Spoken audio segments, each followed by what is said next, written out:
Hey everyone, happy Wednesday. It's Wendy Earlbeck, a registered dietitian, certified sports nutritionist. I thought it would be an awesome opportunity for me to hop on here and answer some of the most frequent questions that we get. I've actually been taking some notes on some of the DMs and just random emails, questions we get from people who may not be our clients or athletes but want to know more tips, and even taking into account some of the comments, only positive ones, of course. Thank you so much for those that are popping on. Again, happy Wednesday. Make sure you stay hydrated, grab your water. I'm going to answer, as I was saying, as you're filing in here, some of the questions that we get. And we get a lot of questions. I get a lot of DMs, some good, some bad, some not appropriate. Jokes aside, I say that if that's you, if you are a keyboard warrior that doesn't have anything nice to say, you should not say anything at all. That is a golden rule. My grandmother used to say that. So I, number one, would love to hear where you're tuning in from. If you want to put questions in the comments, I'll do my best to try and read them. But I do have, like I said, some of the common questions that we get listed here. So I'm going to kind of run through those. And what we're going to go through is how to actually time your meals and snacks and what to eat before and after games. And I think that, the nutrient timing is significantly misunderstood. And I have my chew, nibble, sip 4-2-1 fueling strategy. That is something I trademarked. It's awesome because it simplifies the process. 4 hours out, you're eating a full meal that contains a protein, carbohydrate, fruit, vegetable, and then obviously our dairy or our liquid. Really just depends what your goals are, how long your event is, but the balanced plate, and we have the performance plates listed on the website. So 4 hours out, main meal, you're going to chew it. And then 2 hours out, right, it's a nibble. So that's a carbohydrate and protein. And I posted about that today. What are some good options to have before a workout? Carbs and protein, string cheese and grapes, Greek yogurt and berries, applesauce and jerky, protein oats, turkey sandwich. Super easy things, right, that digest quickly but provide you with the carbs and protein to fuel your muscle and brain. And then 1 hour out, we're going to sip. So that's sipping on liquids. It's sipping on tart cherry juice, maybe a protein shake, something again that is not going to be solid in your stomach at the time of your event, of your training, competition. The most important thing is that you remember that we never want to try new foods on game day. So you want to experiment with this fueling strategy on a practice day, on a day that's less intense. Maybe you have less volume, but 4-2-1 chew, nibble, sip, right? Super easy to remember. This is applicable to young athletes, high school athletes, college athletes, and if you are doing any triathlons, you're someone that does recreationally competitive events. Maybe you're running 10Ks, you're doing half marathons, full marathons. That is the fueling strategy that you use in the hours leading up to your event, your competition. Obviously, the portion sizes can vary based on the person, the goal, the sport, and we work with our clients and athletes to ensure that you have exactly the right amount of fuel at the right time, and also making sure that if you are someone that is depleting through your glycogen stores and you just have very high calorie and energy needs, you're likely going to need to add in more of the sip type sources. So your gels, your applesauce, your honey, quick carbohydrates that are going to digest quickly and have zero fiber in them, right? So that we can actually access that fuel to support muscle and brain. And that's very clear and it's very simple and easy to follow. I don't recommend, I have a question that, hey, do you recommend peanut butter? No, we do PB2 powder because again, fat takes longer to digest. So if you don't have sufficient time to digest that fat, you will not be able to break it down in time, and the blood flow will be going to your stomach instead of the extremities, which obviously is a huge problem if you are someone that is training or you're active and we get muscle cramping. And again, that fuel isn't even available to you. You also never want to do peanut butter after a training session. I got that question as well. Peanut butter after a training session, again, takes longer to digest. After training, after a game, we want to quickly repair, refuel, rehydrate. Fat slows down that process. So if you've had peanut butter and jellies after your workouts and you're like, hey, it's awesome, that's fine. But just keep in mind that the goal of recovery is quick uptake of protein and carbohydrate into the muscle to repair that skeletal tissue that's been broken down, replenish the glycogen that has been depleted, and fat slows that process down. Okay, so this is the science. This is not my opinion.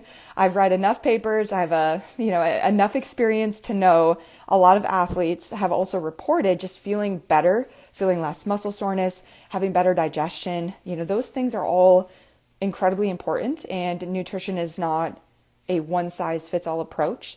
But what we do is take the data and we take the science and we translate that into simple terms for you, which is exactly why I came up with the 4-2-1 chew, nibble, sip fueling strategy that you can implement today, right? It's actionable. It's something that you can immediately begin applying.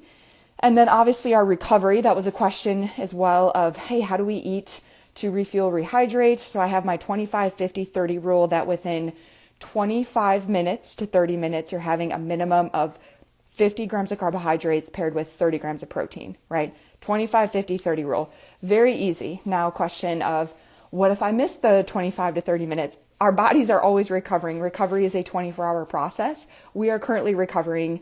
If you worked out this morning, if you're going to work out later, it does not matter. The body is always regenerating. And the reality is that something is better than nothing. And that's something we teach our athletes is, hey, you may not have time for a full meal, but can you grab a cheese stick? Can you grab a hard-boiled egg? Can you grab something? That is truly the most important part of anything you're trying to do within nutrition, health, fitness, performance. Recovery is so undervalued, and so is consistency. Being consistent over being intense is something that you should really focus on. Water's a big one too. People are asking, how much water should I be drinking? Well, that depends, but for women, it's about 2 liters, and for men, it's about 3 liters. I am drinking my water out of a mason jar because I'm working partially from home this morning. Usually I like to drink out of my hydro flask, and our athletes know, hey, I need about 3 to 4 hydro flasks to get my 90 to 120 ounces of fluid in. Water's a controllable, and 1 to 2% drop in our body weight from dehydration can result in a drop of speed, power, strength. It can also affect your ability to cool yourself after a training session, which is pretty darn important. Jokes aside, hydration, grab your water if you don't have some in front of you. I always tell people 20 ounces within 20 minutes of waking. And the same thing applies for, protein, 20 grams of protein within 20 minutes or 30 grams of protein within 30 minutes, depending upon your goals. These are simple, actionable tips that you can apply immediately that will positively influence your health, performance, recovery, stress management, and drinking about 20 ounces every 20 minutes, every 2 hours. Some of my athletes, I recommend that they set alarms so that every 20 minutes they are sipping so that by the 2-hour mark, they've achieved their goal. And again, that's just breaking things down and finding ways to be successful. Goal setting is highly undervalued, just like systems. When you have really good systems, right, we defer or default to our systems. Goals are not something that, I think a lot of people get hung up on achieving a goal, but once you meet the goal, then what happens? So systems are more important than goals. So that's also something to consider when you're looking at your health and performance. I'm going to pull up another question here. So one thing on Twitter or X is I get a lot of, some of the DMs come through or comments on the posts, something that, is highly undervalued. We have people asking, hey, I have a 5 a.m. workout coming up. What should I eat? Well, I would recommend eating a bigger dinner and then having a small protein and carbohydrate the night before. So your snack, right? The cottage cheese, Greek yogurt with berries.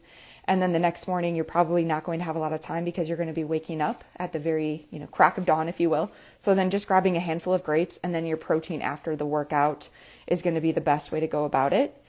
And then, so I'm just reading off of X. If you're not on X or Twitter, then however you want to utilize the platform. I think Twitter is fantastic because I've met a lot of amazing coaches, athletes, parents. We can really exchange in positive, constructive dialogue using social media.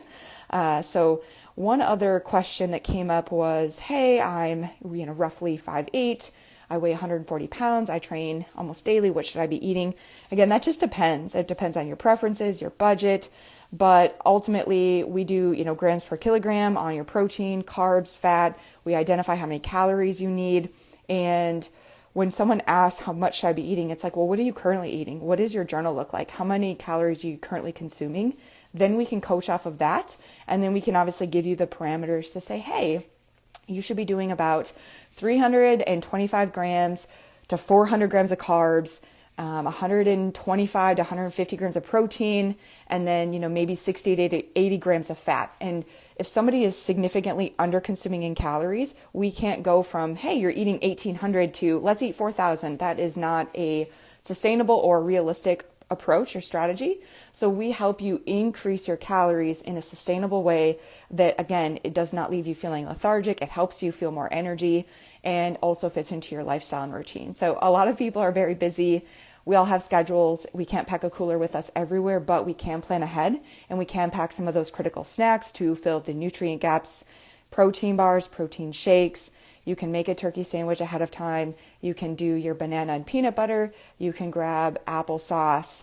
Very simple things that you can add in that can give you a bit higher energy, because when our blood sugar dips, right, then we experience a drop in strength, speed, power, all those things. And throughout the day, if you have afternoon training sessions or evening training sessions, what you're eating in the hours leading up, that's going to have the biggest influence. It's not right before per se, right? But it's going to be, did you eat breakfast? Did you have enough protein at breakfast? Did you pack snacks? What did you have at lunch? Did you have a balanced lunch? So these are all things that we work with our athletes on in our virtual coaching. We can work with you remotely, does not matter where you're located. I'm currently located in Nashville, Tennessee, but as you know, I travel, we do speaking. So if you want someone to come out and talk to your team, we can do that. We can also do virtual talks. We have a lot of parent-athlete meetings coming up in this month of March, which I'm so excited for. Several programs in Texas, Iowa, Kentucky, the Midwest as well. Just, hey, let's pop on the Zoom call that you have for 10 minutes. Let's talk about what to get at the grocery store. Let's talk about what to eat before and after. How can we gain weight the right way? How can we safely use creatine monohydrate? And I have a PDF, I have the blog, I have videos, I have everything that you need. We are also working on a subscription, which is going to be awesome because it's going to have all of the resources, videos, recordings. It's going to have the content available to you, and you get to pick which tier you would like to subscribe to. So if you find this content helpful, you found what I talked about today helpful, please share this. I'm going to post this live and just let us know. Again, I answered a lot of questions today. I gave a lot of content in a short period of time. And what you need to do with this information is apply it. And I'm really just grateful, as always, for your time, for your energy, for inviting us into your home. I know that social media can be very overwhelming, but it doesn't have to be. Your nutrition can be overwhelming, but it doesn't have to be. Your life can get overwhelming, but it doesn't have to be. And a big part of what we do is God is the center of everything. So I give him the glory. I wouldn't be a registered dietitian without him. I wouldn't have achieved my master's. I wouldn't have achieved the additional certifications or to do the things that we do. He gives me my strength, my courage, my energy to work 12 plus hour days and do whatever it takes to reach as many people as possible. And I just want to say thank you for, the support. Thank you for sharing the content. We're excited to continue to support you, support your small businesses, support your farmers. Give time to yourself as well, to give yourself grace, and just focusing on what's the best way for me to be my best self. How can I get 1% better? And just really taking time to control your controllables. And I would say the last question that I just remembered, that's my brain, is that I do not recommend pre-workouts. I've been very clear on this for many years. If you need a pre-workout, you didn't eat enough at breakfast, lunch, dinner, you need more sleep, you need more fluid. Pre-workouts are like a Band-Aid on a gunshot wound. It is not going to end well, and it will most certainly not be the best way to cure that low energy. You need to get more sleep, 7 to 9 hours. You need to drink your 90 to 100 ounces of fluid. You need enough carbs, enough protein, enough overall calories, because that pre-workout is not going to give you the long-term energy that you need, and you will stall out, right? Fuel up to avoid stalling out. Use the chew, nibble, sip fueling strategy. Stay away from those dangerous pre-workouts, especially if they're not third-party tested. That is what I leave you with today. Have an awesome day. Have an awesome rest of your week. Do what you got to do. Just remember that Jesus loves you.